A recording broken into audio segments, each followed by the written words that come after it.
Good morning, all of you. Have a nice day. Let's start with the new chapter. Today we are going to start with the new one, that is income from other sources. Okay. So इसके पहले हमने 2-3 chapters देखे हैं, जैसे कि salary हुआ है, house property complete हुआ है, उसके बाद हमने कैपिटल गेन देखा. आज हम स्टार्ट करने वाले हैं income from other sources. Okay. So let's start with this. What are the different types of sources or revenues or inflows that we can include or we can recognize under the head income from other sources. Okay. So देखते हैं अभी ये income from other sources का definition क्या होता है, जिससे हम कह सकें कि ये इतने सारे रिसीट्स हैं, ये इतने सारे अलग अलग इनफ्लोज हैं जिसको हम इनकम फ्रॉम अदर सोर्स में कंसिडर कर सकते हैं, और जो उसी हेड के अंडर हमें उसे टैक्सेबल करना पॉसिबल हो सकता है. तो वैसे कुछ इनकम है, तो उसके डेफिनेशन के साथ हम आगे जाते हैं. सो स्टार्ट करते हैं. फिर अभी देखो क्या कहा जाता है यहाँ पे, मीनिंग क्या है. एनी इनकम, प्रॉफिट और गेन्स, पहले ही हमने स्टार्टिंग में ही कहा, कुछ ऐसे रिसीट्स हैं, कुछ हमारे इनफ्लोज हैं, है ना, जिसे हमें देखना है कि वो इनफ्लोज कहाँ से आ रहा है, जैसे कि हम उसे कोरिलेट करें कि वो कहाँ पे जाके टैक्सेबल होने वाला है, कौन से हेड के अंडर टैक्सेबल होने वाला है. तो उसी हिसाब से any income, so any type of receipt, okay, any income, profits और gain includable in the total income of an assessee which cannot be included under any of the preceding head of income. अभी इनका कहना क्या है, included under any, cannot be included in under any of the above heads.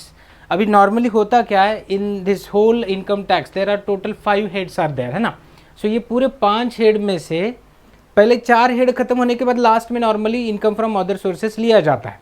तो वैसे ही हिसाब से इसके पहले जितने भी हेड्स हमने देखे हैं, जैसे कि सैलरी हो, उसके बाद हाउस प्रॉपर्टी है, उसके बाद पीजीबीपी है, उसके बाद कैपिटल गेन है, ये चारों हेड में जो इनकम कवर नहीं हुआ है या टैक्सेबल नहीं हुआ है, वो सारे रिसिट्स, वो सारे income, profits and gains, those all which are not included in the previous heads, those are considered in this income from other sources.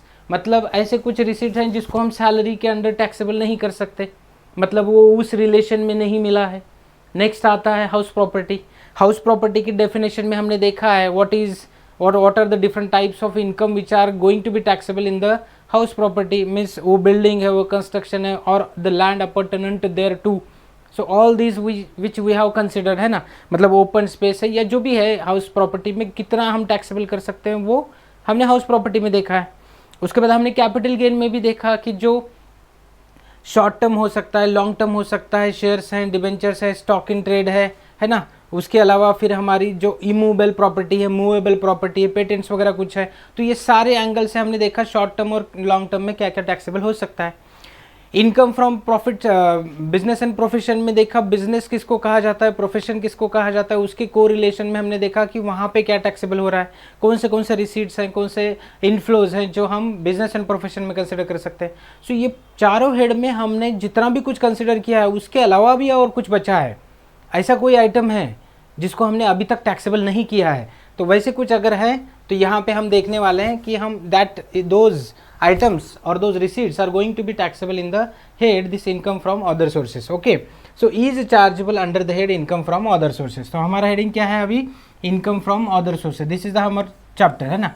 इसी चैप्टर को हम अभी फोकस करने वाले हैं. सो ऐसे कौन से इनकम है जिसको हम इनकम फ्रॉम अदर सोर्सेज में कंसिडर करने वाले हैं. सो इन दैट देखो, this head is a residuary head, मतलब बचा हुआ जितना भी आइटम है जो पहले 4 हेड में नहीं आया, वो सब कुछ, मतलब उसको कहेंगे रेसिड्यूरी, है ना.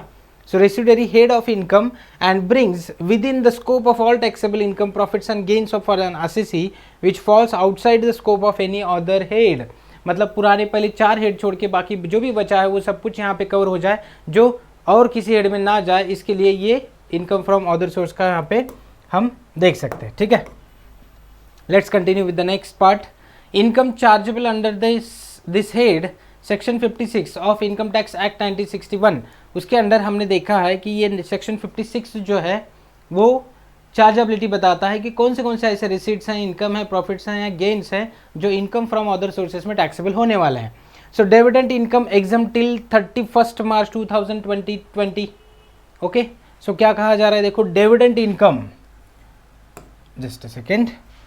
सो डिविडेंड इनकम है हमारा, ये डिविडेंड इनकम जो 31 मार्च 2020 तक का अगर है तो वो एग्जम्प्टेड है। डिविडेंड इनकम एग्जाम टिल 31 मार्च 2020। उसके अलावा डिविडेंड इनकम है तो उसको आप directly income from other sources में डिस्क्लोज करोगे। ओके, नेक्स्ट आइटम कौन सा आता है, पहला आया डिविडेंड फ्रॉम डिविडेंड इनकम। अभी डिविडेंड मीन्स क्या होता है, आपका अकाउंट बहुत अच्छा है, वैसे इनकम टैक्स में भी हमने काफ़ी बार उसे डिस्कस किया है। So what is mean by dividend, dividend is a return on investment which you have done something or you have invested in shares of a different type of companies, private limited है, public limited है, mostly Indian companies, domestic companies के बारे में बात कर रहे हैं हम। फॉरेन कंपनी से मिलने वाला इनकम अभी तक हमने कंसिडर नहीं किया। So we are focusing on the दो shares which are listed in the Indian stock exchange only, है ना, NSE एंड BSE के अंडर जो लिस्टेड है उनसे मिलने वाला जो डिविडेंड है that is called as return on investment और return on investment in the shares, है ना, शेयर्स में जो इन्वेस्टमेंट किया जाता है उसके अगेंस्ट हमें क्या मिलता है, return on investment, that is dividend.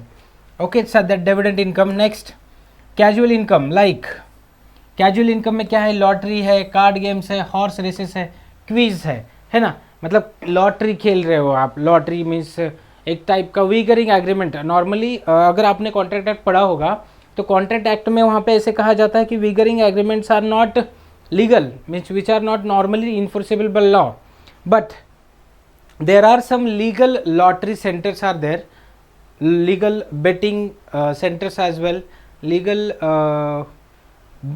wagering agreement centers are also there, है ना।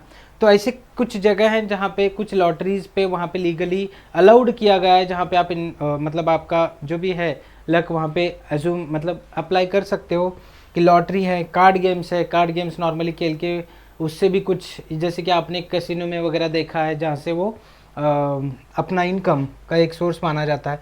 Race, horse races, different types of races हो सकते हैं, कैमल रेसेस होते हैं, हॉर्स रेसेस होते हैं, हमारे यहाँ पे बुलक कार्ट रेसेस होते हैं, बुलक्स रेसेस होते हैं, है ना, इवन काफ़ी सारे रेसेस, हिन के रेसेस होते हैं। मतलब उसको तो मतलब जो जिस रीजन में जाओ अलग अलग से रेसेस आपको मिलेंगे। कोई भी रेसेस से अगर आपको कुछ प्राइज मनी या फिर कुछ इनकम अगर वहाँ पे मिला है तो वो भी वहाँ पे इंक्लूड हो जाएगा।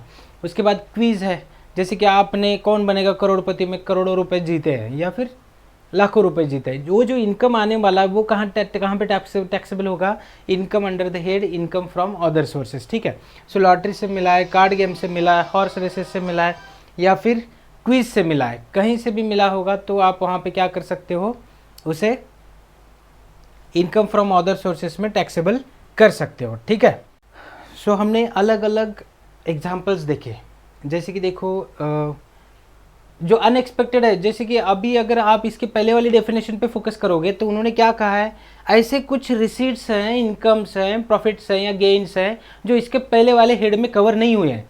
अभी आपको ये पता चला कि ये क्या क्या चीज़ें हैं तो इसको कोरिलेट करो ना, क्या हमने इसको सैलरी में टैक्सेबल किया है, क्या हमने इसको हाउस प्रॉपर्टी में टैक्सेबल किया है, क्या हमने ये कार्ड गेम या हॉर्स रेसेस या क्विज से मिलने वाला इनकम इसके पहले profits and gains of business and profession में चार्ज किया है या कैपिटल गेन में इंक्लूड किया है, कहीं पे भी नहीं किया ना। तो ये इसके पहले जितने हेड्स थे वहाँ पे नहीं आया है, इसलिए हम उसको कहाँ पे टैक्सेबल करने वाले हैं, अदर सोर्सेस में करने वाले हैं। ठीक है, सो ये वाला lottery, card game, horse races and quiz. अभी यहाँ पे हेडिंग दी है, अभी यहाँ पे अगर आपको ऐसे स्पेसिफिकली कहा है कि horse races, so means I have invested in और I have applied bet on camel races, so whatever income received from camel races that is not included. ऐसे नहीं है, रेसेस में सब कुछ आ जाता है। यहाँ पे स्पेसिफिकली एक एग्जांपल दिया है हॉर्स रेसेस। ठीक है, सो जितने भी रेसेस है वहाँ से अगर आपको कुछ इनकम मिल रहा है, सो दैट क्यों, क्योंकि इसके पहले वाले 4 हेड में वो इनकम नहीं आया है तो आप अदर सोर्स में वहाँ पे डिस्क्लोज कर सकते हो। ठीक है, क्विज, ये जितने भी आप क्या बोल सकते हो उसको, एक्सटेम्पोर के तौर पे क्विज कंपटीशन में जाते हो और वहाँ से अगर आपको कुछ रेवेन्यू मिलता है, प्राइज मनी, प्राइज जो भी मिला जाता है, अगर वो मॉनेटरी टर्म्स में आपको बेनिफिट मिल रहा है, आपका इनकम हो रहा है, तो उसको कहा जाता है क्विज। इसके बाद रियलिटी शोज, रियलिटी शोज में हमारे जो सेलिब्रिटीज़ हैं कुछ, या फिर सिंगर वगैरह जो परफॉर्म करने वाले लोग होते हैं, जैसे कि कुछ इंस्ट्रूमेंट बजा रहे हैं, कुछ गाना गा रहे हैं, कुछ प्रैक्टिस हैं आपकी, जैसे कि स्ट्रीट प्ले का है, या फिर कोई एक्ट है, कोई परफॉर्म कर रहे हो आप नॉर्मली पब्लिक प्लेस में है, कोई स्टेज पे है, कहीं पे भी आप परफॉर्म कर रहे हो, उससे आपको कुछ मिला है, so that may B reality shows, है ना, जहाँ पे भी आपको वहाँ पे। और कितने सारे एग्जांपल्स आप टेलीविज़न पे देखते हो, क्या बोलते हैं उसको, इंडियाज़ गॉट टैलेंट है, या फिर उधर यूएस में वगैरह आप देखते हो गॉट टैलेंट वाले जितने भी प्रोग्राम्स होते हैं, जो परफॉर्म करने के बाद कुछ अलग अलग अगर उनको परफॉर्म करना है, कुछ स्पेशलिटी दिखाना है, कल्चरल हो सकते हैं, डेमोग्राफिक हो सकते हैं, या फिर अलग अलग रियलिटी शोज चलते हैं, है ना। सो वो सारे रियलिटी शो में जो भी आपको प्राइस मिलेगा वो सब कुछ यहाँ पे, है ना। उसके बाद बेटिंग है, गैम्बलिंग है, ये सारे, जैसे मतलब लॉटरी में जैसे पैसा लगा रहे हो वही उसको हम बेटिंग कहेंगे या गैम्बलिंग कहेंगे, या पूरा का पूरा सट्टा, या फिर पूरा कसिनो का जितना भी आइटम है वो सब कुछ आपका कहाँ पे आ रहा है, बेटिंग गैम्बलिंग।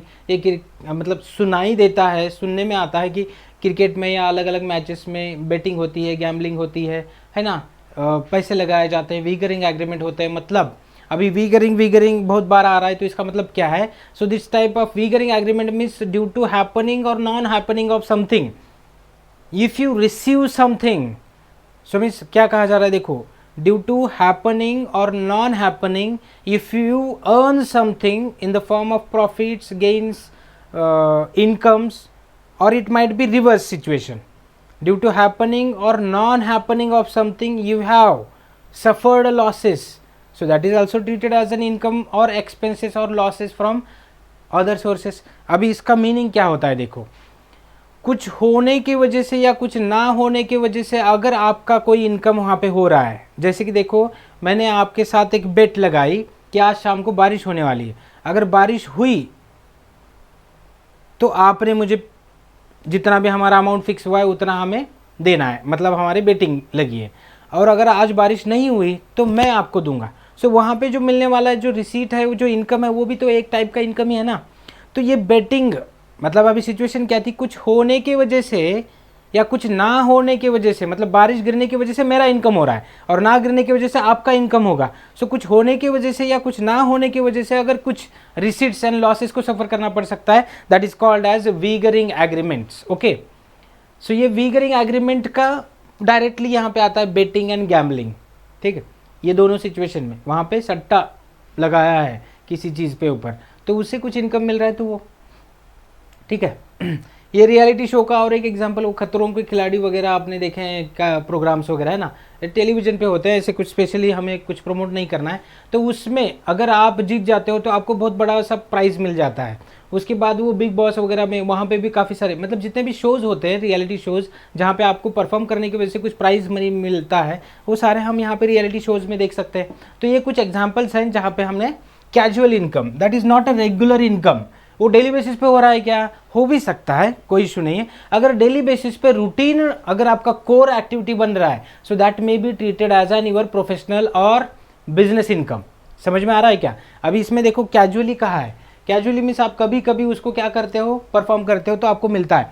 हाँ, लेकिन अगर आपका ये डेली रूटीन है, आपका कोर पार्ट ही, कोर परफॉर्मेंस ही वही बन गया है, कोर एक्टिविटी वो परफॉर्मेंस करना है, तो आप तो एक सेलिब्रिटी बन गए, एक्टर बन गए ना, तो आपका ये प्रोफेशनल हो जाएगा। तो that income will be taxable under the head professional income, profession and business and profession में वो चला जाएगा।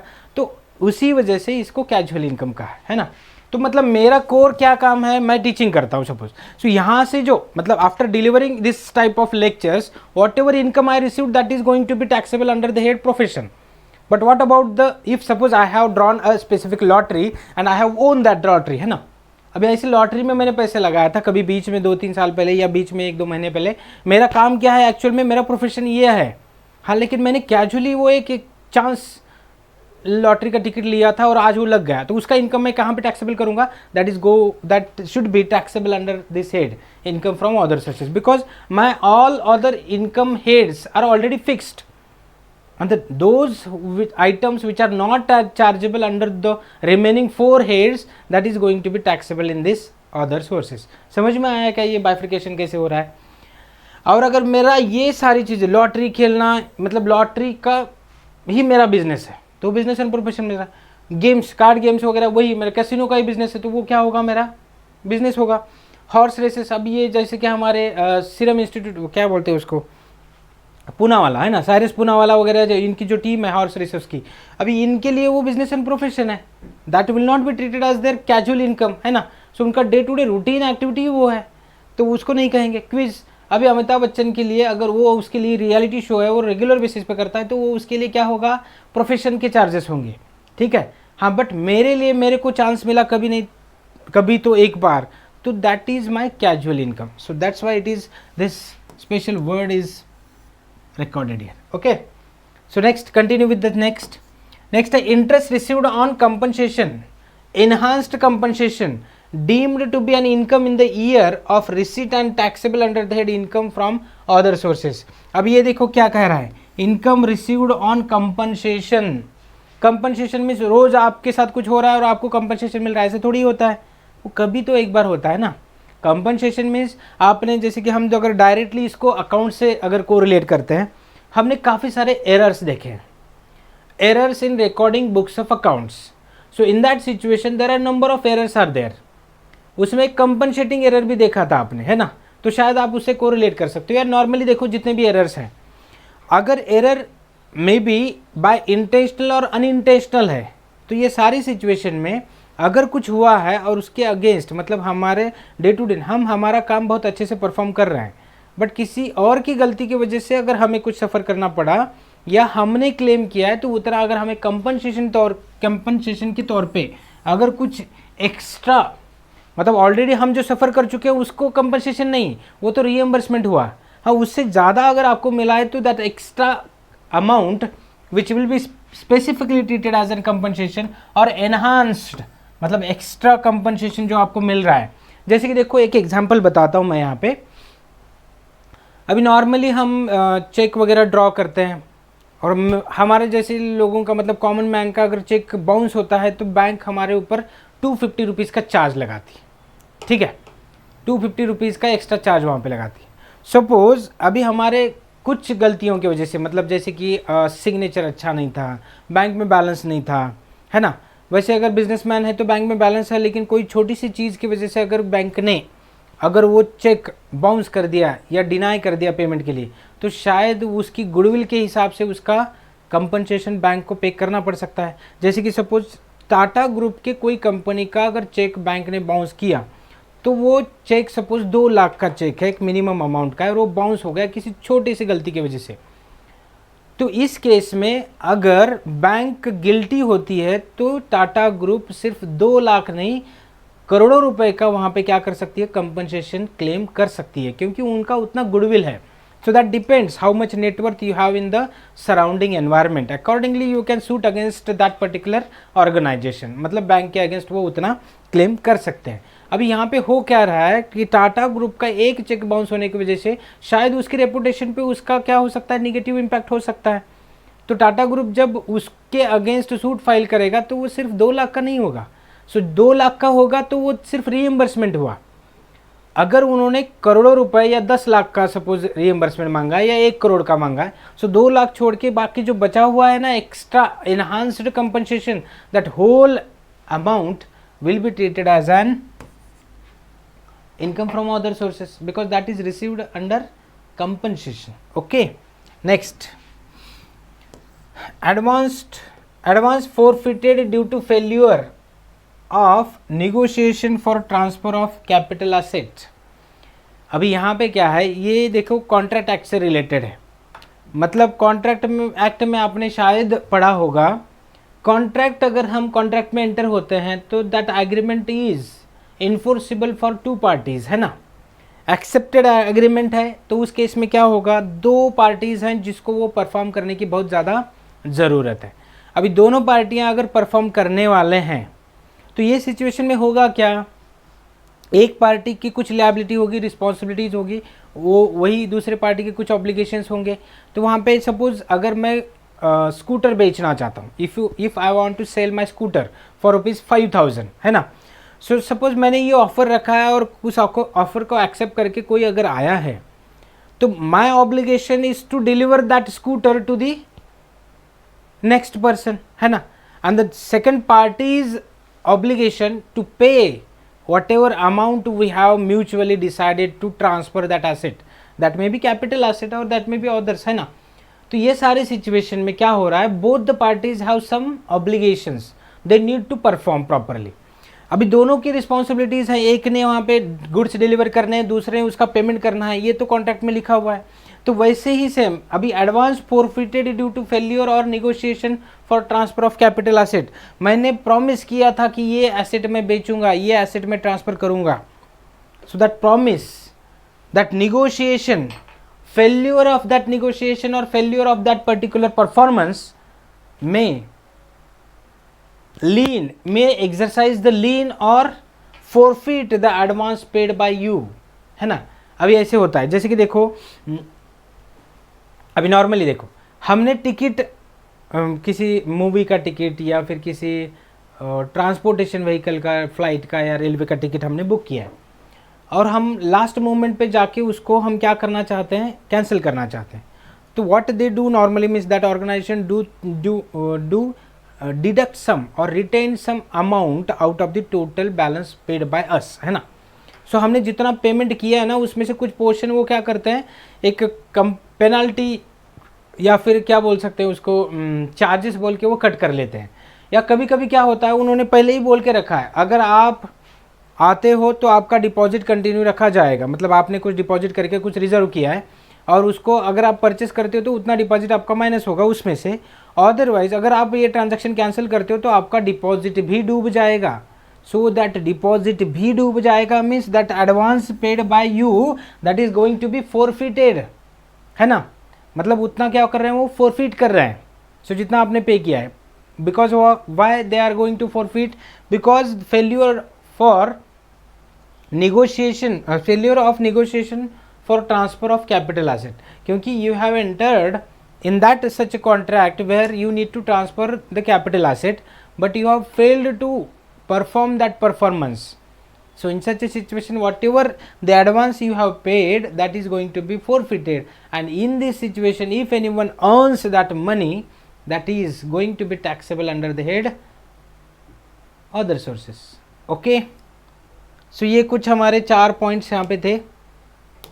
आगे कंटिन्यू करते हैं हम. 5th वाला point, any sum of money और value of a property received without consideration और फॉर इनएडिक्वेट कंसिडरेशन. ओहो देखो क्या कहा जा रहा है यहाँ पे, any sum, just a second, any sum of money और वैल्यू ऑफ प्रॉपर्टी रिसीव्ड. अभी यहाँ पे क्या हो रहा है, कुछ कैश में मिल रहा है या फिर कोई प्रॉपर्टी आपको मिल रही है विदाउट, ये वाला इंपॉर्टेंट वर्ड है, विदाउट कंसिडरेशन और इनएडिक्वेट कंसिडरेशन. मतलब आपको फ्री ऑफ कॉस्ट में कुछ मिल रहा है, किसी ने गिफ्ट दिया है, इसका सबसे अच्छा एग्जांपल है ना. फ्री ऑफ कॉस्ट आपको कुछ मिल रहा है, that is called as gift.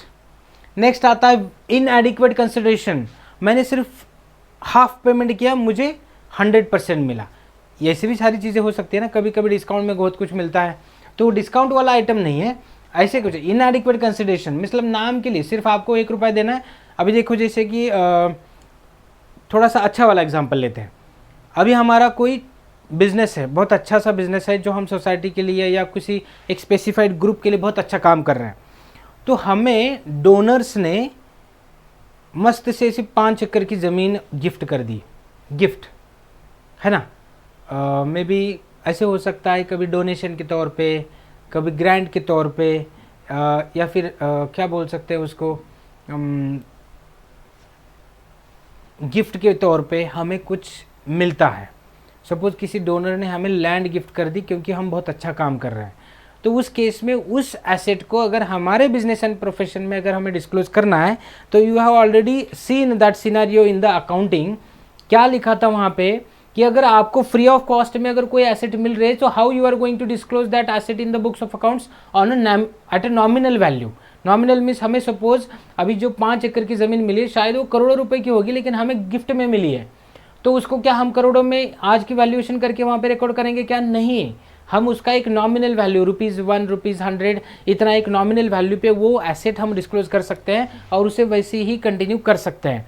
So like wise अगर आपको गिफ्ट में मिला है अब गिफ्ट में मिला है मतलब उसकी वैल्यू जीरो, सो जीरो वाले आइटम हम हमारे बुक्स ऑफ अकाउंट्स में रिकॉर्ड नहीं कर सकते, मॉनेटरी है ना, only monetary transactions are going to be recorded in the books of accounts.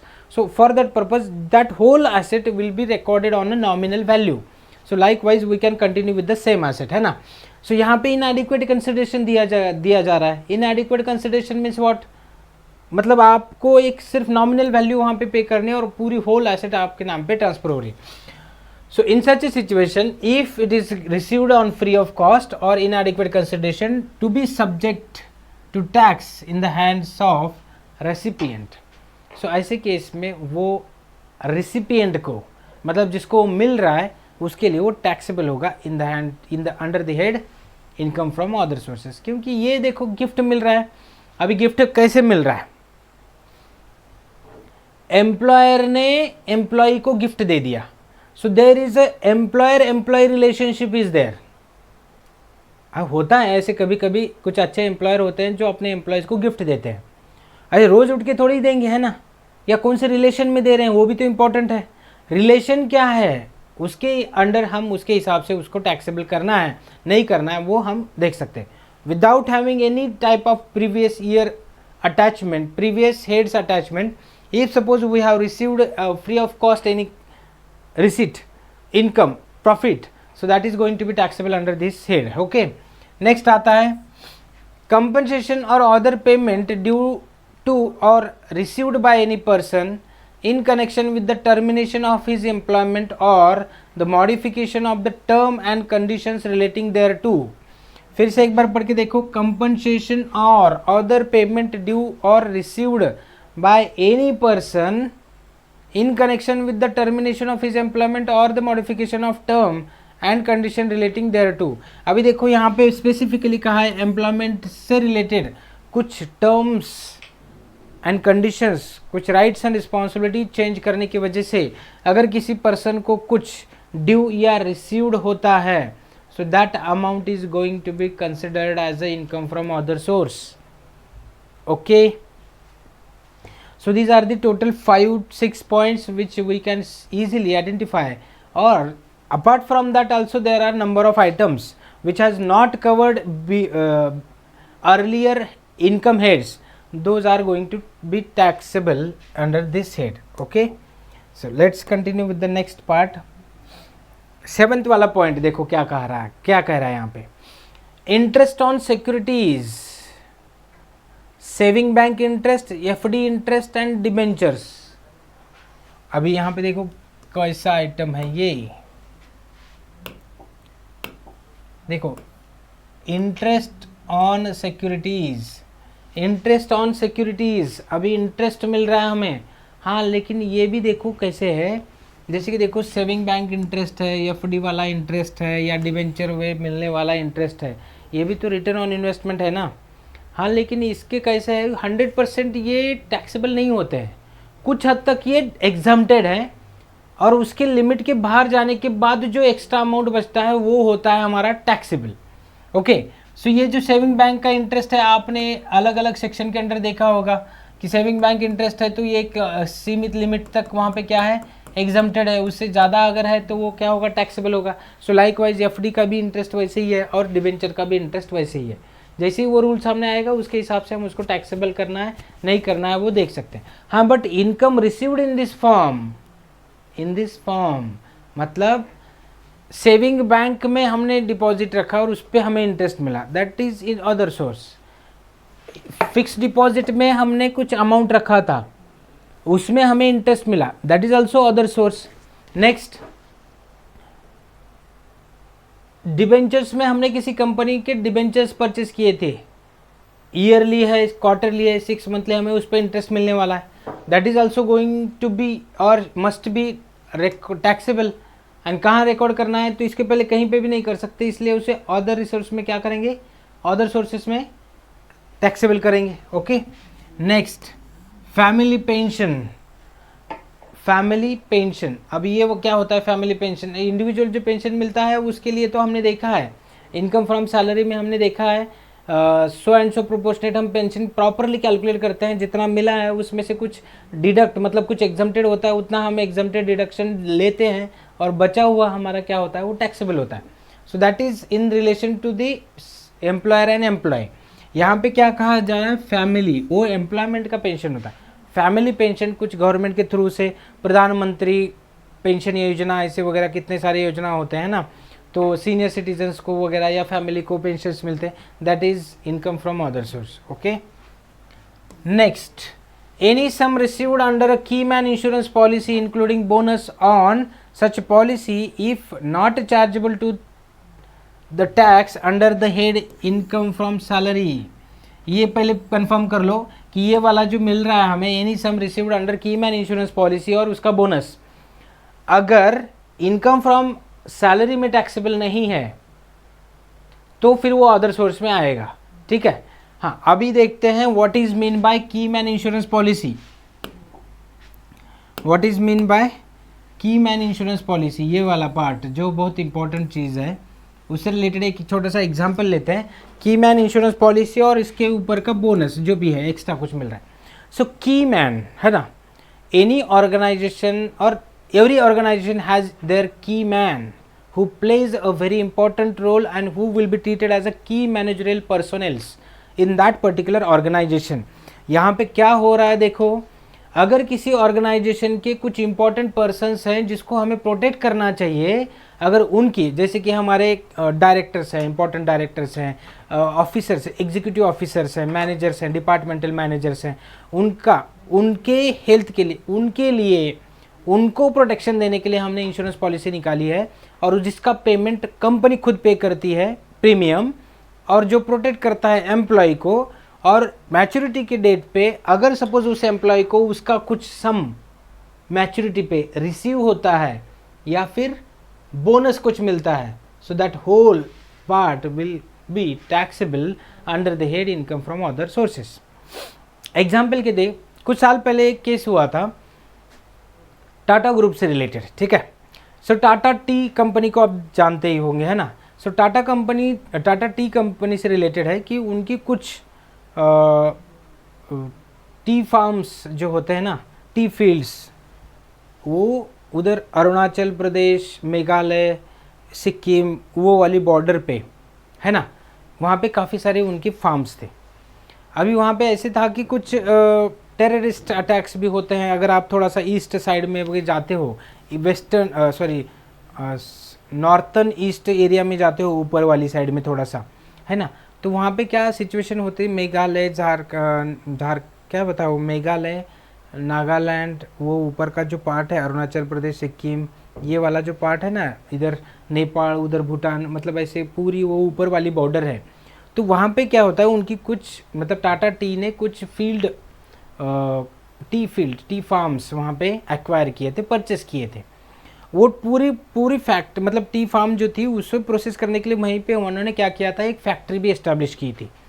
मतलब ये 2007-8 की बात है शायद. सो वहाँ पे क्या हुआ था कि उस फार्म में, अभी वो नक्सलाइज्ड एरिया था उधर का थोड़ा सा, तो आते जाते कभी भी वहाँ पे हमले होते थे, या फिर कुछ अगर कैपिटल एसेट्स हैं तो उसे लीन एक्सरसाइज करने का काम वो टेररिस्ट या फिर जो भी नक्सलिस्ट हैं वो करते थे. तो ये सब कुछ तो थोड़ा सा डिस्क्लोज ही था, और थोड़ा सा इंडिया चाइना बॉर्डर है या फिर दूसरे कंट्री का भी इन्वॉल्वमेंट है, बांग्लादेश भी आता है बीच बीच में. तो ये सारे इन्वायरमेंट को देख के कोई मैनेजर वहाँ जाने के लिए रेडी नहीं था. सो टाटा टी के लिए 1-2 मैनेजर वहाँ पे रेडी हो गए जो उस फैक्ट्री में काम करना चाहते थे, उसको मैनेज करना चाहते थे, उसको लीडरशिप में लेना चाहते थे. तो जो भी उधर जाएगा उसके लिए टाटा ग्रुप ने की मैन इंश्योरेंस पॉलिसी वहाँ पे निकाली थी, क्योंकि हमारे की मैनेजरल पर्सोनल्स ही हम वहाँ पे भेज रहे हैं जिसको वो पूरी फैक्ट्री को मैनेज करना. तो वहाँ पे हुआ ऐसे, वो नक्सलिस्ट ने उसमें से कुछ एक मैनेजर को किडनैप कर दिया. अभी किडनैप होने की वजह से क्या हुआ, हमने ऑलरेडी की मैन इंश्योरेंस पॉलिसी उस की पर्सनल्स की पूरी प्रॉपर्टी मतलब पूरी सिक्योरिटी के लिए हमने ये की मैन इंश्योरेंस पॉलिसी ली थी.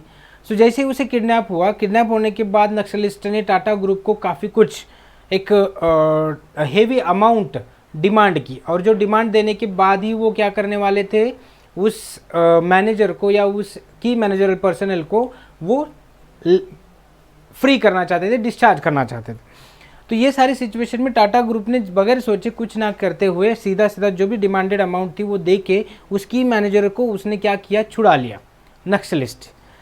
अभी कुछ समय के बाद टाटा ग्रुप ने एक सूट फाइल कर दिया इंश्योरेंस कंपनी को की मैन इंश्योरेंस पॉलिसी के अंडर, दैट वट एवर ब्राइफ और donation I have paid in the form of that kidnapping situation to the terrorist or Naxalist, that should be reimbursed by this insurance company because I have taken a key man insurance policy। अभी situation कैसे था, उन्होंने की man insurance का क्या किया था, वहाँ पे इंश्योरेंस पॉलिसी ली थी।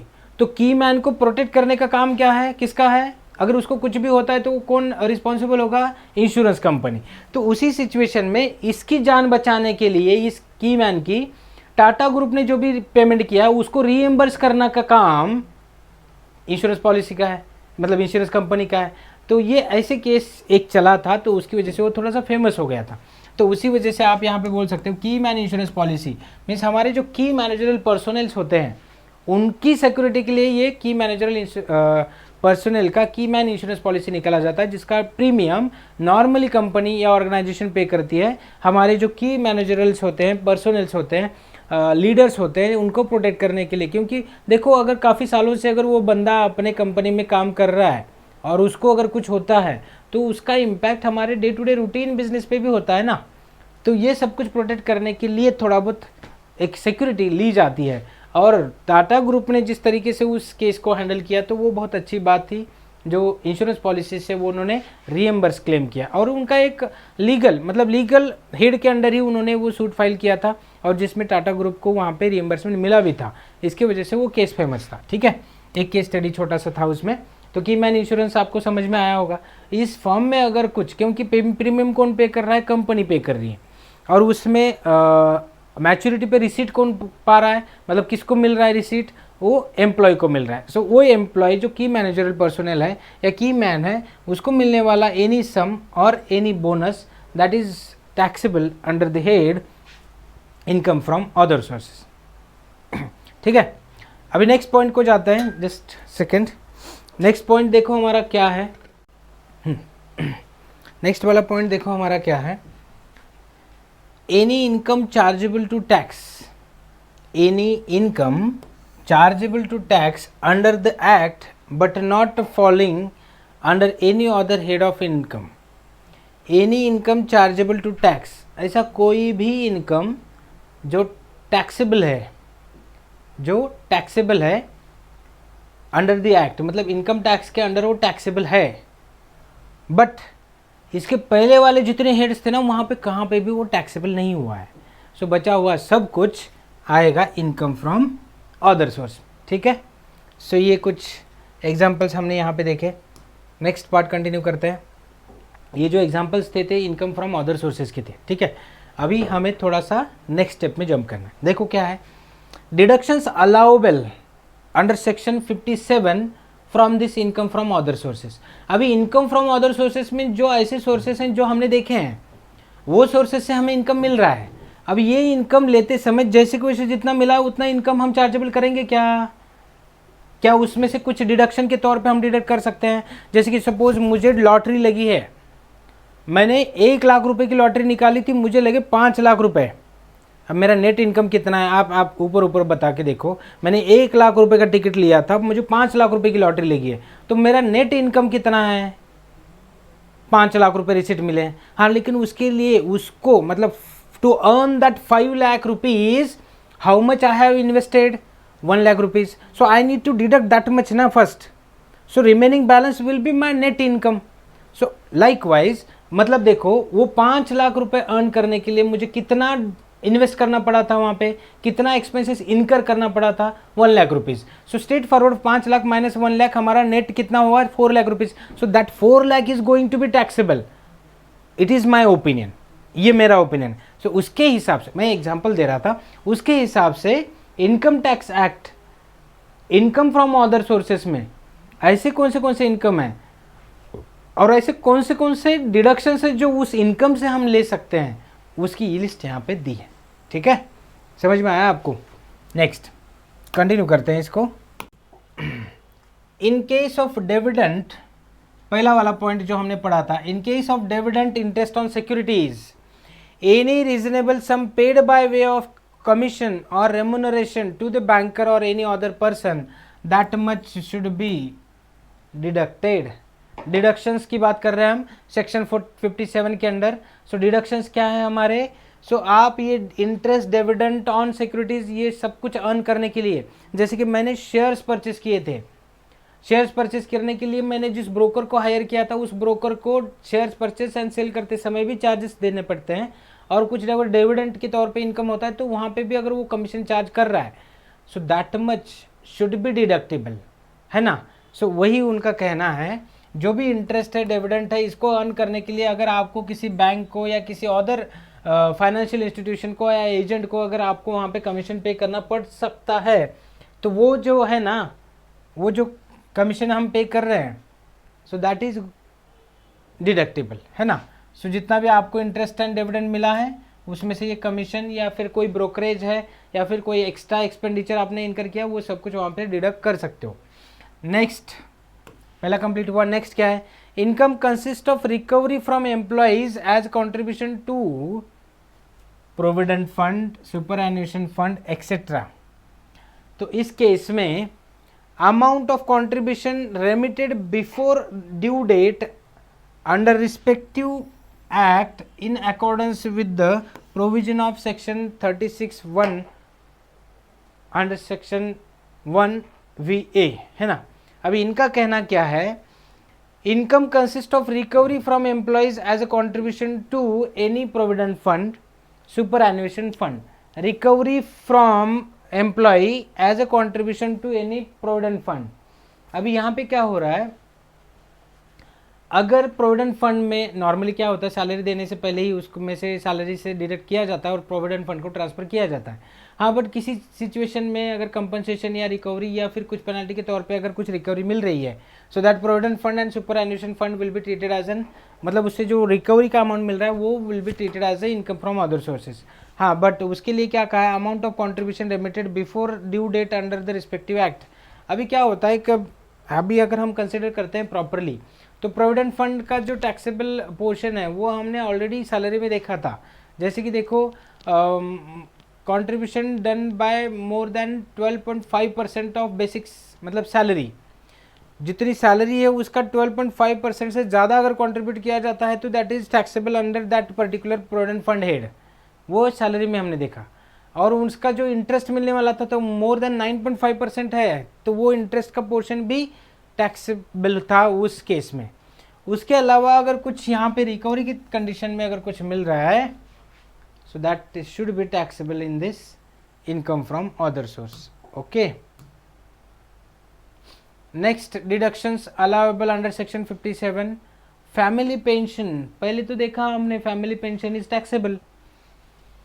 अभी डिडक्शंस में क्या लिखा है वहां पे,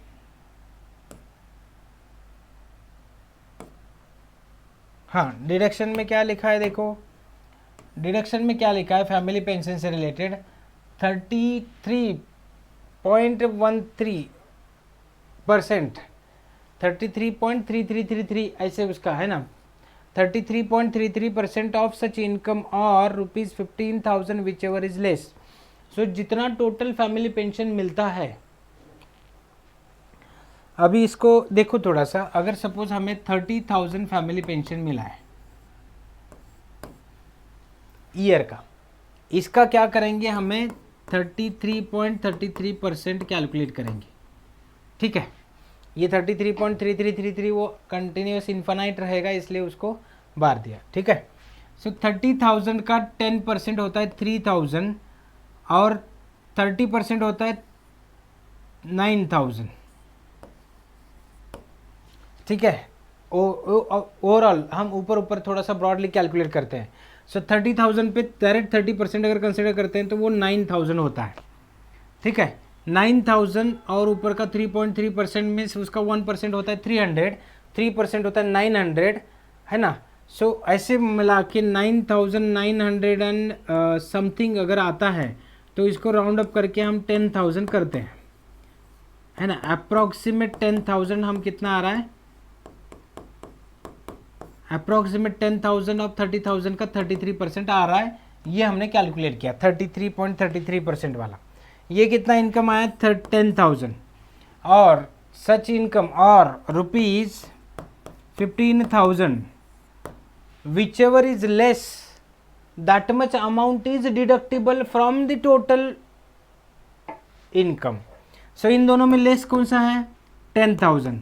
सो ये यहाँ पे होगा क्या 30,000 हमें ईयरली पेंशन मिल रही है फैमिली पेंशन में, उसमें से 10,000 ये आपका डिडक्शन के तौर पे क्लेम करोगे और बचा हुआ जो 20,000 है this much is going to be taxable under the head income from other sources. समझ में आया?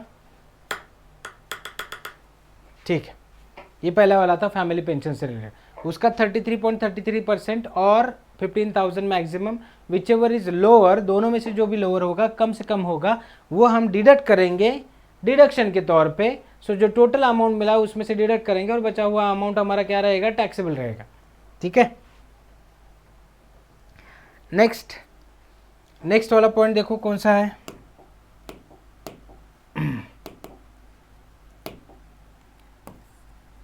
Interest on compensation enhance compensation received, वो देखा था हमने इंटरेस्ट ऑन कंपनसेशन और enhance compensation.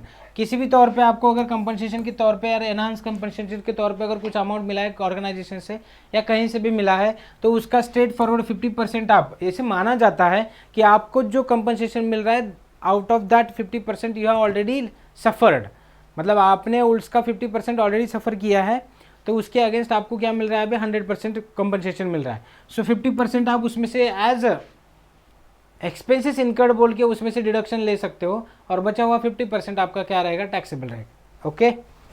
Okay, next fifth वाला आइटम है देखो, any other expenditure not in the nature of capital expenditure incurred wholly और exclusively for earning such income. ओहो, सो जो भी आपका अदर सोर्स का इनकम मिला है, जो भी आपका अदर सोर्स का इनकम मिला है, any other expenditure not in the nature of capital expenditure, capital expenditure छोड़ के उस इनकम को अर्न करने के लिए अगर आपने कुछ एक्सपेंडिचर इनकर किया है तो वो पूरा का पूरा एक्सपेंडिचर विल बी डिडक्टिबल। अभी जैसे कि देखो लॉटरी में इन्वेस्ट करना था, लॉटरी लिया, लॉटरी का टिकट लिया, सपोज हमने 100 रुपये का लिया, 1 लाख रुपीज़ का लिया और उससे हमें 5 लाख की लॉटरी लगी तो ऊपर का हमने 1 लाख रुपीज़ जो एक्सपेंडिचर इनकर किया था वो माइनस करके लिया था। हाँ, लेकिन आपने क्या किया, एक लॉटरी सेंटर ही 10 लाख रुपए में परचेस किया, उसके बाद आपको हर साल में क्या हो रहा है 5 से 6 लाख का इनकम अर्न हो रहा है उससे, मतलब पूरा लॉटरी का सेंटर ही आपने उसमें इन्वेस्ट कर दिया है और उसमें से आपको इनकम मिल रहा है।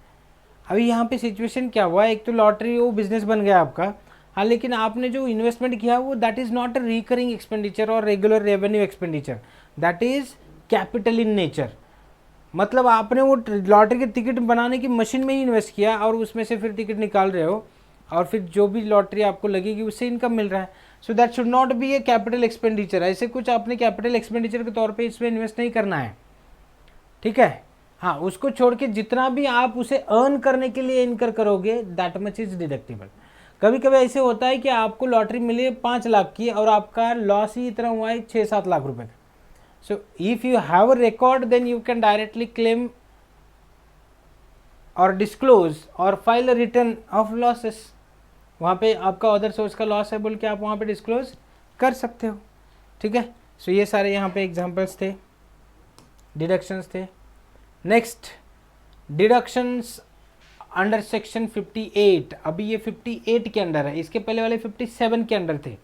डिडक्शंस नॉट अलाउेबल, और ये थोड़ा सा ये हुआ, देखो क्या है, देखो हम स्टार्टिंग से देख रहे थे।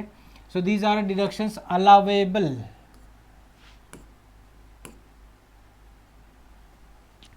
देखो यहाँ पे ये वाला है ना अलाउेबल है। नेक्स्ट, इसमें भी deduction allowable continues under section 57। अभी जो नेक्स्ट पॉइंट हम देखने वाला है that is deductions not allowable. Okay, deductions are not allowed, यहाँ पे फोकस करो। ये वाला सेक्शन कौन सा है, deductions not allowed, that is section number 58। ऐसे कौन से डिडक्शंस हैं जो अलाउड नहीं है? Any personal expenditure of the assessee, personal expenditure, आपके कुछ पर्सनल एक्सपेंडिचर है, उसे अर्न करने के लिए आपने, मतलब आप लॉटरी खरीदने जा रहे हो और बीच में आपने मस्त यहाँ पे जाते जाते एक लंच है, डिनर है, वो खर्चा किया है और उसका पेमेंट भी आप उसी एक्सपेंडिचर में, मतलब लॉटरी का सेंटर कहाँ पे है, शिवाजी नगर पे है। सपोज मैं यहाँ से अभी जाना चाहता हूँ शिवाजी नगर, मस्त मैंने एक कार बुक कर दी, कार से गया, बीच में थोड़ा सा टाइम लगा तो मैंने वहाँ पे अपने इंटरटेनमेंट एक्सपेंसेस इनकर किए और फिर जाके टिकट खरीदा और बाद में आया, फिर मुझे लॉटरी लगी 1 लाख रुपए की और उसमें से मेरा 20,000, तो ये नॉर्मल एक्सपेंडिचर है। ऐसे नहीं, ठीक है। परचेस करने के लिए या उस इनकम को अर्न करने के लिए कितना आपने इन्वेस्ट किया है एक्चुअल में, we excepting your personal expenditure, so that much is allowed. Personal expenditure is not allowed. Next, any interest chargeable to the tax under the act which payable outside India, any interest chargeable to tax under the act which is payable outside India on which tax has not been paid or deducted at source, that is not get deduction, है ना। Foreign country का कोई ticket लिया था, आपको income मिला, लेकिन वहाँ का टैक्स पे करने के लिए अगर आपको कुछ, वहाँ का टैक्स पर पे करने के लिए अगर आपको कुछ पेमेंट की ज़रूरत है तो that amount, that expenditure is not allowable, क्योंकि अगर आपने एक्सपेंसेस इंडिया में ही इनकर किए होंगे तो आपको डिडक्शन मिलेगा। अगर आउटसाइड में देना है और आउटसाइड इंडिया है on which tax is not paid, और टैक्स भी पे नहीं किया और आपको वो एक्सपेंडिचर इनकर करने, तो that is not allowable. Next है third, any payment chargeable to tax under the head salaries if it is payable outside India unless tax has been paid thereon or deducted at source therefrom। Double taxation तो होता ही है, अगर foreign country से अगर कुछ income आपको मिल रहा है तो एक तो वहाँ पे भी टैक्सेबल होगा, वहाँ से रेमिट करने के बाद यहाँ पे भी टैक्सेबल होगा। सो ऐसे ना वैसे वो तो कहीं पे भी टैक्सेबल होने ही वाला है। और हेड क्या है यहाँ पे, अगर सपोज ये वाला सैलरी इनकम है लेकिन फॉरेन कंट्री से मिलने वाला है, so the payment chargeable to tax under the head salaries if it is payable outside India, outside India से आ रहा है तो उसको हम सैलरी के तौर पे हम India unless tax has been paid thereon as deducted at source, in that situation that will be considered as income from other sources, ठीक है। तो ये सारे, अभी अगर इंडियन होता तो वहाँ पे टैन पैन सब कुछ अप्लीकेबल होता है, यहाँ पे फॉरेन कंट्री से मिल रहा है, तो that is going to be remittance from the outside the country, तो that these expenses are not allowable to get deductions while calculating taxable income from other sources. Next वाला पॉइंट देखो, यहाँ पे 3 point हो गए। अभी नेक्स्ट है 30% of sum payable to the resident on which tax is deductible at source if such tax has not been deducted और after deduction has not been paid on और बिफोर द ड्यू डेट और return specified in section 139। अभी यहाँ पे क्या कहा जा रहा है, 30% of sum payable to the resident on which the tax deductible at source if such tax has not been deducted और after deduction has not been paid. ये इसका कहना क्या है, अभी उनका क्या कहना है, 30% of sum payable to the resident on which tax has not been, tax is deductible at source, मतलब रेसिडेंट को पेमेंट हो रहा है, वहाँ पे टीडीएस जो टैक्स डिडक्टेड, मतलब tax is deducted at source, जिस पे टैक्स डिडक्ट करना चाहिए था, if such tax has not been deducted और आफ्टर डिडक्शन ही has not been paid to the government, मतलब आपने एक तो टैक्स डिडक्ट किया है और गवर्नमेंट को पे नहीं किया है, या फिर आपने टैक्स डिडक्ट ही नहीं किया था, तो उस केस में 30% of that is going to be treated as a income from other sources, क्योंकि आपने वो डिडक्ट किया और आपके पर्सनल पर्पज़ के लिए उसका यूज़ किया और बाद में आपने पेमेंट नहीं किया, ऐसे उसे कंसिडर किया जा सकता है, ठीक है। इसकी वजह से वो वैसे रहेगा। Next, any expenditure in respect of which a payment or aggregate payment exceeding rupees 10,000 is made to person in a day otherwise than by account payee check, bank draft or ECS through bank account or through such other prescribed electronic mode। अभी ये वाला situation कैसा है, तो देखो 2017 में demonetisation के बाद मोदी गवर्नमेंट ने, मोदी साहब ने हमारे कंट्री में क्या किया था, पहले 20,000 कैश पेमेंट अलाउडेबल था, बाद में उन्होंने उसको 10,000 कैश पेमेंट कर दिया। तो आज के केस में अगर मेरे अकाउंट पे 10,000 से ज़्यादा सॉरी 10,000 से बड़ा वाला कोई भी पेमेंट अगर रिसीट होता है, 10,000 से ज़्यादा कोई भी कैश रिसीट अगर होती है तो उस केस में उसे इनकम फ्रॉम अदर सोर्स माना जाएगा। अगर उसको अभी वो भी कैसे, इन अ डे, एक दिन में 10,000 के, अभी देखो 10,000 का total payment, aggregate payment in one day. अगर सपोज मुझे 10,000 मिले हैं, लेकिन वो कैसे मिले हैं, 2,000 के चेक मिले हैं, 4,000 का मिला है, 5,000 के मिले हैं, या 10,000 का एक मिला है, सब कुछ अलाउडेबल है, ठीक है। हाँ, लेकिन 10,000 से ज़्यादा होल, इंडिविजुअल मतलब सिंगल और एग्रीगेट दोनों मिला के, सिंगल पेमेंट हो या एग्रीगेट पेमेंट, पूरे दिन का अगर 10,000 से ज़्यादा मुझे कैश में पेमेंट हो रहा है, सो उसमें से सिर्फ 10,000 तक का उसे नॉर्मल हेड के अंडर कंसिडर किया जाएगा, और बाकी सब कुछ क्या होगा, इनकम फ्रॉम अदर सोर्स में कंसिडर किया जाएगा। उसके एक्सेप्शंस क्या है, other than by account payee cheque है, या फिर ECS है, इलेक्ट्रॉनिक मोड में फ़ोन पे से वगैरह कुछ आपको मिल रहा है, तो वो उसका अकाउंट मेंटेन हो रहा है ना, अकाउंटेबल हो रहा है ना, वो सब कुछ अकाउंट मेंटेन हो रहा है, उसको कितना इनफ्लो है कितना आउटफ्लो है, उसका अकाउंटिंग लॉग मेंटेन हो रहा है, तो वहाँ पे वो ट्रैक करना इजी जाएगा, किसके पास से मिला, क्यों मिला, कैसे मिला, ये सब कुछ हम फाइंड आउट कर सकते हैं। बट यहाँ पे क्या हो रहा है, कैश में पेमेंट रिसीट हो रहा है, और वो कैश वाला जो पेमेंट है मोर देन अगर 10,000 है एक दिन में, तो उसको हम अदर सोर्सेज का इनकम बोल के ट्रीट करेंगे। अभी नेक्स्ट पार्ट आता है हमारा इस चैप्टर से रिलेटेड, और वो है टैक्स ऑन कैजुअल इनकम। ये सारे जो आपके कैजुअल इनकम्स है ना, ये रेगुलर नहीं है, तभी तो इसको कैजुअल कहा जा रहा है। और कैजुअल क्यों है, क्योंकि ये अदर सोर्सेस है। अगर रेगुलर होते तो वो उनका बिजनेस एंड प्रोफेशन या फिर नॉर्मल सैलरी वगैरह बन जाता ना, ठीक है, कोई पहले पुराने वाले 4 हेड में आ जाता अगर रेगुलर होता। तो रेगुलर नहीं है इसलिए वो कैजुअल है, कैजुअल है इसलिए वो अदर सोर्स में आया है, और वो टैक्सेबल है। तो tax on casual income at the rate 30% of such winning further increased by surcharge if applicable, and health and education cess at the rate 4%। अभी हमारे जितने भी टोटल टैक्स स्लैब रेट्स हैं,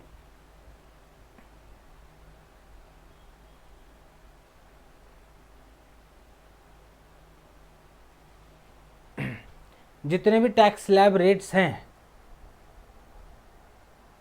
उसमें से, जितने भी स्लैब रेट्स हैं उसमें से सबसे लास्ट वाला है 30% maximum tax rate is there.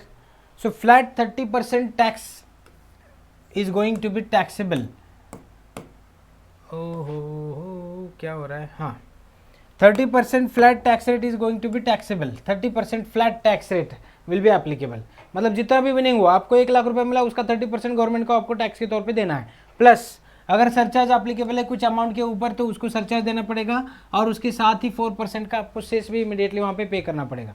कौन बनेगा करोड़पति के अंडर, आपने 1 करोड़ जीत लिए, उसका 30% प्लस 4% टैक्स, सॉरी 4% सेस, ये दोनों मिला के आपको क्या करना पड़ेगा वहाँ पे, और प्लस अमाउंट ज़्यादा होने की वजह से सरचार्ज भी अगर चार्ज हो रहा है, सो वो सब कुछ अमाउंट आपको वहीं पे डिडक्ट होगा, और बचा हुआ 80,000 या 77,000 आपको वहाँ पे, सॉरी 67,000 समथिंग आपको वहाँ पे रिसीव होगा 1 करोड़ में से, 67 lakh rupees. So like wise अगर 1 करोड़ की लॉटरी आपने जीती है तो 67-70 उसके हिसाब से आपको प्रोपोर्शनेटली 30% और ऊपर का 4% जो भी क्या बोल सकते हैं उसको शेष है, वो चार्ज होने के बाद जो बैलेंस बचता है उतना ही आपका इनकम होता है। सो वो पूरे 1 करोड़ के 1 करोड़ वहाँ पे आपको नहीं मिलेंगे, ठीक है।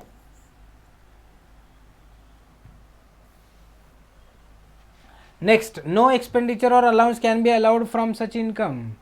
अभी ये जो कैजुअल इनकम होते हैं ना, उस पर कोई भी एक्सपेंडिचर वगैरह कुछ अलाउड नहीं है डिडक्ट करने के लिए। हाँ, बाकी के ले सकते हैं, लेकिन नो एक्सपेंडिचर और allowance can be allowed from such income that is casual income. Deductions under chapter 6A is not allowed from such income. अभी चैप्टर 6A के अंडर मतलब ये जो डिडक्शंस होते हैं ना हमारे 80C to 80U, वो भी इसमें यहाँ पे अप्लीकेबल नहीं होंगे। Adjustment of unexhausted basic exemptions limit is also not permitted against such income। अभी ये वाले जो कैजुअल इनकम होते हैं ना, इसमें से जो बेसिक एग्जाम्पशन लिमिट होती है, कुछ लिमिट तक वो एग्जाम्प्टेड है, बाकी का टैक्सेबल है, ऐसे वाला कुछ भी नहीं होता इधर, ठीक है। Next, set of losses is not permissible against such income. अभी कैजुअल इनकम जो होता है, मतलब इनकम फ्रॉम अदर सोर्सेज में, अगर ऐसे कुछ लॉस आपने सफ़र किया इस साल में, तो अगले साल में फिर से लॉटरी लगाऊंगा, वहाँ पे जीत के आऊँगा, तो आज का लॉस उधर सेटल करूँगा, ऐसे पॉसिबल नहीं है. You can not set of and carry forward the losses of this type of incomes. Okay, next. अब ये इंपॉर्टेंट पॉइंट था हमारा, बीच में एक आया था कि the receipt received any income, any sum or any property received without consideration or inadequate consideration. ये वाला पॉइंट हमने स्टार्टिंग में सेकंड और थर्ड पॉइंट में देखा था, है ना, कौन से इनकम्स और receipt income from other sources में टैक्सेबल होने वाले हैं. अभी इसमें देखो क्या हुआ है, टैक्सेबिलिटी ऑफ गिफ्ट. अभी वो उस समय हमने बोला था जो फ्री में मिल रहा है, विदाउट कंसिडरेशन मिल रहा है, that will be treated as a gift. Inadequate है, 1 रुपया दे के मुझे 10 लाख रुपए मिले, that is also gift. So in that situation उसके क्या क्या कंडीशन हो सकते हैं, देखो यहाँ पे दिए हैं. मनी के फॉर्म में अगर कुछ मिल रहा है, the whole amount if the same exceeds ₹50,000. अगर कैश में मिल रहा है ना आपको, तो मोर देन 50,000 का जो भी कैश होगा, so that is income from other sources, income from gift, and that is taxable. Gift मिल रहा है, कैश में मिल रहा है, 50,000 से ज़्यादा है, टैक्सेबल. मूवेबल प्रॉपर्टी में मिल रहा है, ठीक है. Movable property means land and building आपको गिफ्ट कर दी, सॉरी लैंड एंड बिल्डिंग ये इमूवेबल आएगा. मूवेबल में देखो आपको कार वगैरह गिफ्ट की है, कोई एसेट को गिफ्ट की है. So in that situation without consideration अगर पे किया जा रहा है, तो aggregate fair market value of the property is, if it is exceeds ₹50,000, मतलब ओवरऑल गिफ्ट 50,000 तक एग्जम्प्टेड है, ऐसे बोलो. 50,000 से ज़्यादा है तो वो जितना भी ज़्यादा होगा वो टैक्सेबल होगा.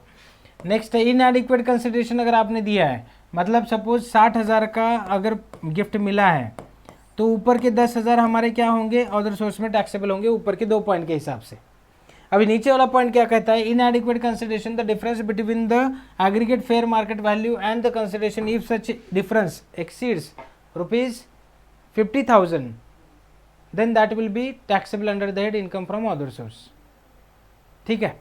अभी यहाँ पे क्या हो रहा है, जैसे कि हमारा इनकम था 60,000 और मैंने 1,000 पे करने के बाद मुझे 60,000 की लॉटरी लगी थी, सॉरी 60,000 का गिफ्ट मिला था, ठीक है. तो इसमें से ये 1,000 रुपीज़ जो हैं, ये मेरा कंसिडरेशन था, तो मेरा टोटल नेट कंसिडरेशन कितना हुआ, 59,000. सो 59,000 इज मोर देन 50%, 50,000. सो ऊपर का 9,000 जो है वो,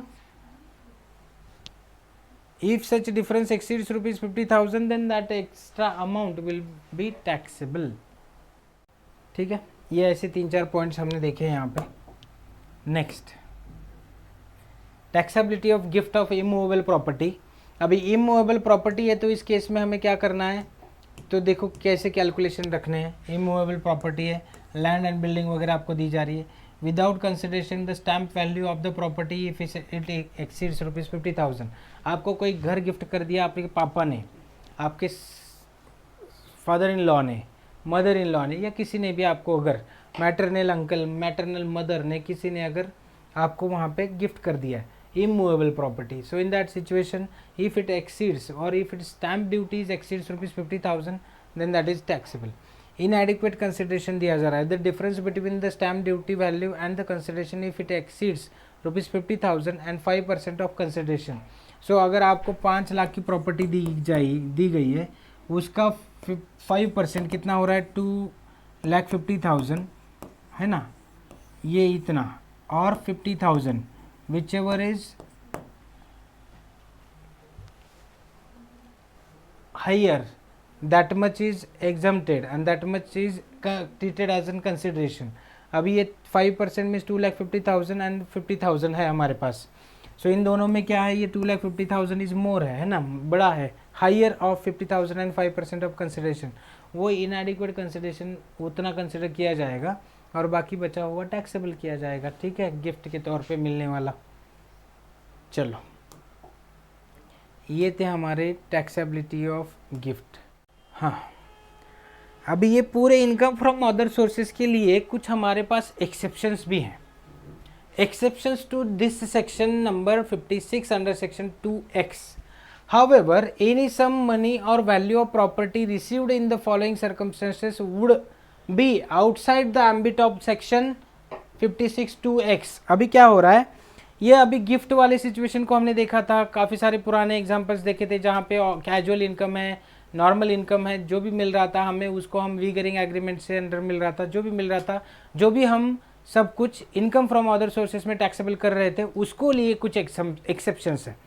कौन से एक्सेप्शंस है, उसमें से पहला वाला, gift received from any relatives, अगर रिलेटिव के थ्रू से गिफ्ट मिल रहा है तो that is also exceptions. Gift received on the occasion of marriage, अभी शादी के सिलसिले में या शादी कर रहे हो आप, उसमें आपको कितने सारे लोग आके गिफ्ट देते हैं। सो अगर ऐसे कुछ ओकेजन है, मैरिज का ओकेजन है तो गिफ्ट। सो इसका मतलब ये नहीं है कि गिफ्ट लेने के लिए या गिफ्ट मिल रहा है तो फिर से मैरिज करो, है ना, provided some condition should be there. So एक नॉर्मल सिचुएशन है कि शादी एक ही बार होती है, नॉर्मली माना जाता है, तो उस सिलसिले में आपको अगर कुछ गिफ्ट मिल रहे हैं तो that is allowable deduction under will और by way of inheritance. Under will और by way of inheritance means ये पुरखों की जो जायदाद है वो हमारे नाम पे generation by generation carry forward होती रहती है। सो इनहेरिटेंस दादा की पापा के नाम पे हुई, पापा की अपने नाम पे या आपके बच्चों के नाम पे होगी, ऐसे जो इनहेरिटेंस के तौर पे आपको जो प्रॉपर्टी मिलती है that is not taxable. Okay, from any local authority, अगर लोकल अथॉरिटी से मिल रही है, म्यूनसिपल कॉरपोरेशन से मिल रहा है, महानगर पालिका से मिल रहा है, या फिर ग्राम पंचायत से आपको कुछ इनकम वहाँ पे मिला है। फ्रॉम एनी फंड और फाउंडेशन और यूनिवर्सिटी और अदर एजुकेशन इंस्टीट्यूशन और हॉस्पिटल और अदर मेडिकल इंस्टीट्यूशन और एनी ट्रस्ट और इंस्टीट्यूशन। ये वाला कैसा है, gift received from any fund, foundation और यूनिवर्सिटी और अदर एजुकेशनल इंस्टीट्यूशन और हॉस्पिटल और मेडिकल इंस्टीट्यूशन और एनी ट्रस्ट और इंस्टीट्यूशन, ये भी वहाँ पे एग्जम्प्टेड एक्सेप्शन है। From by way of trust और institution registered under Indian societies act और trust act, from such class of person और subject to such condition as may be prescribed. और ऐसे कुछ स्पेसिफाइड पर्सन से अगर आपको मिलता है तो that is not considered in other source. ठीक है, ओके। अभी नेक्स्ट वाला पॉइंट है, कुछ इंपॉर्टेंट टर्म्स हैं जो हमें देखने चाहिए। वो कौन से, meaning of certain terms like property. अभी थोड़ा सा अच्छे से फोकस करो, जितने भी इनकम हमारे यहाँ पे आते हैं उसका कैलकुलेशन कैसे करना है, स्ट्रेट फॉरवर्ड वो इनकम, मतलब हम उसकी समरी देखेंगे ही। वैसे अभी लास्ट में कुछ इंपॉर्टेंट सर्टन टर्म्स है जिसको हमें प्रॉपरली फोकस करना है। देखते हैं पहले ये property, a capital asset of the assessee namely immovable property being land और बिल्डिंग और बोथ। ये जो प्रॉपर्टी के डेफिनेशन में आए थे ना, कौन सी प्रॉपर्टी की गिफ्ट के तौर पे मिल रही है, इमूवेबल प्रॉपर्टी बीइंग लैंड और बिल्डिंग और बोथ। ठीक है, नेक्स्ट है shares and securities, jewellery, archaeological collections, drawings, paintings, sculptures, any art work और बुलिंग्स। ये प्रॉपर्टी में हमने पूरा ऐड कर दिया था। ये किसी भी फॉर्म में हमें क्या मिल रहा है, गिफ्ट के तौर पे अगर ये सारे आइटम्स मिल रही। मीनिंग ऑफ सर्टन टर्म्स में थोड़ा सा रिलेटिव का भी डेफिनेशन आया था बीच में। Relative means what, in case of an individual, खुद ए, सपोज ए अगर ये हमारा असेसी है, अगर हमारा ये ए अगर असेसी है तो ये ए की वाइफ, एक का ब्रदर एंड सिस्टर, एक के वाइफ का ब्रदर एंड सिस्टर, है ना।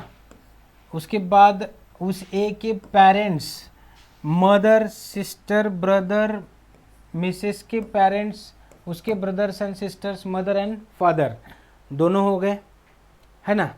उसके बाद एज पेरेंट्स एंड किड्स, उसके बाद Mrs as parents and her kids, और spouse of any of these person referred in to 1 और 4 अबव। ठीक है, अभी ये वाला सिचुएशन कैसे देखो, अभी इनकम टैक्स एक्ट के under total 23 relatives are there, means in this definition of relatives how many persons are there, total 23 relatives are there. ये सारे ब्लड रिलेटिव्स में आते हैं हमारे। ये है ए की वाइफ है, मतलब ये है ए की वाइफ है, दोनों के असेंडिंग एंड डिसेंडिंग जाते जाएंगे, मतलब mummy papa, brother and sister, उसके हस्बैंड एंड वाइफ, बच्चे, बच्चे के हस्बैंड एंड वाइफ, ऐसे हस्बैंड एंड वाइफ कंटिन्यू करते करते करते ये पूरे सारे टोटल 23 पेरेंट्स को हम कंटिन्यू करेंगे। ठीक है, उसके अलावा अब ये वाला पॉइंट्स क्या कहता है, spouse of any of these persons. अभी क्या होता है, कुछ रिलीजन में एक से ज़्यादा स्पाउजेस होते हैं, तो उस स्पाउस के हिसाब से उनके brother and sister, mother and father, वो सब कुछ वहाँ पे आ जाता है। अगर ब्रदर एंड सिस्टर आ रहा है तो ब्रदर की क्या बोल सकते हैं उसको, सिस्टर इन लॉ, और सिस्टर है तो उसका ब्रदर इन लॉ, ये सब कुछ मतलब son in law, daughter in law, वो सब कुछ वहाँ पे कवर हो जाएगा। सो ऐसे टोटल मिला के 23 रिलेटिव्स को डिफाइन किया गया और उनसे मिलने वाला हमारा जो इन गिफ्ट है वो यहाँ पे कंसिडर किया जाए। And in case of Hindu undivided family, ये था हमारा इंडिविजुअल असेसी का। ये अगर इन case of Hindu undivided family है तो एनी मेंबर देयर ऑफ, मतलब अभी इन केस ऑफ अगर हिंदू अनडिवाइडेड फैमिली है तो एनी मेंबर देयर ऑफ, इनमें से किसी भी एक मेंबर से मिला तो वो पूरी अनडिवाइडेड हिंदू फैमिली है, उसकी डेफिनेशन में ही आता है हिंदू अनडिवाइडेड फैमिली। तो इन सब से मिलने हुआ जो भी गिफ्ट होगा वो रिलेटिव की डेफिनेशन में आ जाएगा, ठीक है। सो ये था अभी पूरा हमारा जो थ्योरेटिकल पार्ट है, या प्रैक्टिकल भी समझो, ये था हमारा इनकम फ्रॉम अदर सोर्सेज से रिलेटेड। अभी इसमें हमने देखा क्या, so income from other sources में क्या क्या इंक्लूड है, वो उसको आइडेंटिफाई करना, उसको रिकॉग्नाइज करके उसे वहाँ पर रिकॉर्ड करना, उसे रिकॉर्ड करने के बाद उसकी वैल्यूएशन कैसे करनी है।